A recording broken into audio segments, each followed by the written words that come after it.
O sangue, parte celular vital para a saúde do corpo, pode ser classificado em grupos, segundo vários sistemas. O mais usado é o sistema desenvolvido em 1900 por Landsteiner, patologista americano de origem austríaca. Foi ele quem descobriu os 4 grandes grupos sanguíneos e, a partir daí, introduziu o sistema ABO de classificação dos tipos de sangue. Por este trabalho, Karl Landsteiner recebeu o Prêmio Nobel de Fisiologia e Medicina de 1930. Alô, gente. Olha nós aqui novamente. Hoje para ver uma parte muito importante também da matéria, que é a tipologia de sangue. Antigamente, antes do começo do século, já sabia que é muito importante o sangue para a vida. Às vezes o indivíduo sofria algum tipo de traumatismo, algum tipo de acidente onde havia perda de parte do seu sangue. E sabia-se que com isso o indivíduo tendia à morte, porque o sangue é parte importantíssima do corpo. Tentava-se às vezes fazer as transfusões de sangue. De vez em quando, raramente, dava certo a transfusão. O indivíduo recebia o sangue e ficava bom. E não tinha problema nenhum. Mas a maioria das vezes o indivíduo entrava em choque imediatamente. E de 3 a 4 minutos sobrevinha a morte. Mas era muito necessário que se fosse descoberto o porquê que certas transfusões eram possíveis e outras transfusões não davam certo. Estudos profundos foram feitos, principalmente com a Primeira Guerra Mundial, pela quantidade de ferimentos existentes que havia grande perda de sangue. Então, houve um estudo muito aprofundado sobre isto. E foi-se perceber que existiam 4 tipos de sangue. Esse tipo de estudo foi feito nos Estados Unidos. E foi percebido que existiam 4 tipos de sangue devido a um tipo de proteína existente nos glóbulos vermelhos do indivíduo. Existiam proteínas diferentes para diferentes indivíduos dentro das hemácias desses indivíduos. E essas proteínas foram chamadas de aglutinogênios. Vamos ver quais são os tipos de sangue e os possíveis tipos de proteína existentes nesse sangue. Vamos lá ver? Vejam, foi percebido que existia um tipo de aglutinogênio que também é chamado de antígeno A dentro das hemácias do indivíduo.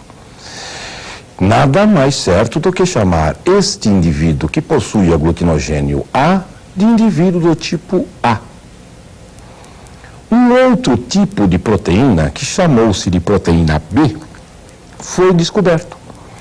Em outros indivíduos, possuíam então a proteína B. Nada mais certo do que chamar esses indivíduos de indivíduos do tipo B. Já temos 2 tipos de indivíduos. Indivíduos do tipo de sanguíneo A e indivíduos do tipo sanguíneo B. Outros indivíduos existiam com a proteína A e também a proteína B em sua hemácia. Era um outro tipo de indivíduo, poderia chamar de indivíduo do tipo C, mas para deixar bem patente que esse indivíduo tem as proteínas A e a proteína B, chamamos esse indivíduo de indivíduos do tipo AB. E existem indivíduos, na realidade, grande parte da população, que possui esse tipo, não possui nenhum dos tipos de proteína, né? Esses indivíduos foram chamados de indivíduos do tipo 0. 0 aglutinogênio, não tem nenhum aglutinogênio. Como nós sabemos, nos Estados Unidos, o 0 é dito O. Então ficou O, grupo O, porque não tem nenhum aglutinogênio. Mas vejam, isso não explica o porquê que de vez em quando dá certa a transfusão sanguínea de vez em quando não dá certo.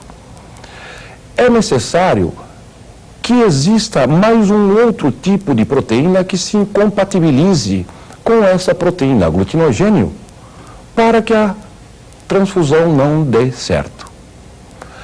Esta outra proteína foi chamada de aglutinina e está no plasma do indivíduo. Vejamos lá. O indivíduo do tipo A, que tem aglutinogênio A na hemácia, tem uma proteína que não se compatibiliza com a proteína B.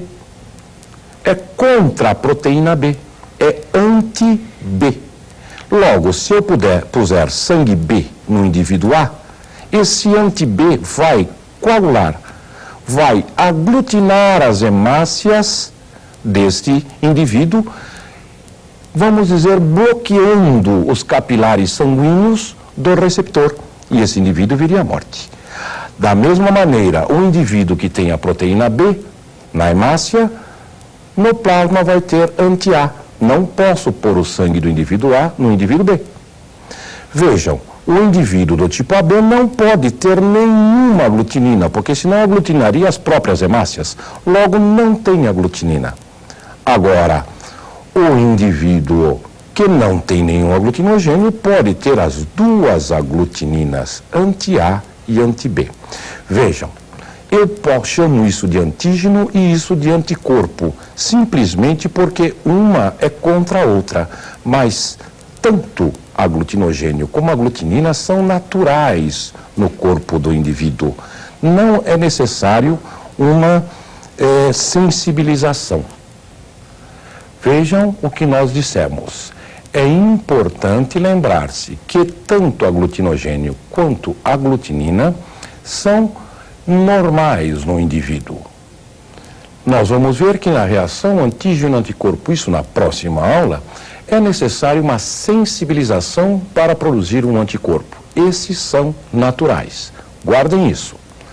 Tanto aglutinogênio quanto aglutinina são proteínas naturais no indivíduo.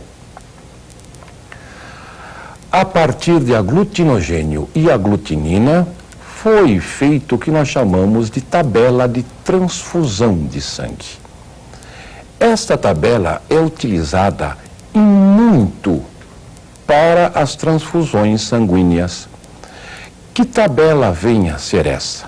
Ela é uma tabela bastante simples e nós devemos sempre ter em mente, porque muitos exercícios de vestibulares são feitos sobre isso daí. Vejamos lá conosco. O indivíduo do tipo O não tem aglutinina, não tem aglutinogênio nenhum nas hemácias. Logo, pode ser dado para o indivíduo do tipo A, porque ele tem anti-B. Mas o sangue do tipo O não tem aglutinogênio B. Pode ser dado. O sangue do tipo O pode ser dado para o indivíduo B, porque o indivíduo B tem o anti-A. Mas o indivíduo do tipo O não tem a proteína A e pode ser dado para o AB também, né? Porque ele não tem nenhuma aglutinina, esse aqui não tem nenhum aglutinogênio e pode ser dado. Por isso, esse indivíduo do tipo O pode ser dado para todos os outros indivíduos, é chamado de doador universal. Guardem, doador universal. Sangue universal não existe, é sangue doador universal. Já o indivíduo AB, por não possuir nenhuma aglutinina no plasma, pode receber sangue de qualquer tipo, por isso chamado de receptor universal. E cada tipo de sangue pode doar para o tipo de sangue próprio. Vejam, transfusões homotípicas, quer dizer, do mesmo tipo para o mesmo tipo de sangue. Transfusão heterotípica, de um tipo para outro tipo de sangue. Só que um problema, as transfusões heterotípicas, quaisquer que sejam elas, só poderão ser feitas em pequenas quantidades. Por quê? Por exemplo, o indivíduo do tipo B tem no plasma o anti-A. E o indivíduo do tipo AB tem a proteína A. Se eu puser muita quantidade, este aglutinina do doador pode aglutinar as hemácias do receptor. Por isso, devem ser feitas sempre em pequenas quantidades. Vejam, isso é importante que guardamos então. Nós devemos fazer transfusões heterotípicas em pouca quantidade. Olhem lá. As transfusões heterotípicas devem ser feitas sempre em pequenas quantidades de sangue. Que pequena quantidade de sangue vem a ser essa? Pequena quantidade de sangue vem a ser, no máximo, mais ou menos, né, 1/4 do sangue total do indivíduo. O que vem a ser 1/4 do sangue total do indivíduo? Calcule mais ou menos, em média, 6 litros de sangue em um adulto normal. Quer dizer, 1,5 litro de sangue na transfusão heterotípica. Na prática, somente 1 litro de sangue se faz de transfusões heterotípicas. Vamos ver a genética do sistema ABO, que isso é importante. Nós estamos falando de genética, vamos ver o tipo de genética que existe. Vamos lá. O gene que eu chamarei de IA vai determinar que o indivíduo faça a proteína A. Logo, vai ser indivíduo do tipo A. O gene IB vai fazer o indivíduo produzir a proteína B, o aglutinogênio B. E o genezinho diz, não faça proteína nenhuma. Logo, o indivíduo será do tipo O. Vejam a relação de dominância. O gene A domina o Izinho. O gene B também domina o Izinho. Logo, entre A e B não existe dominância. Para o indivíduo ser do tipo A, ele pode ser homozigoto. IA ou IAI.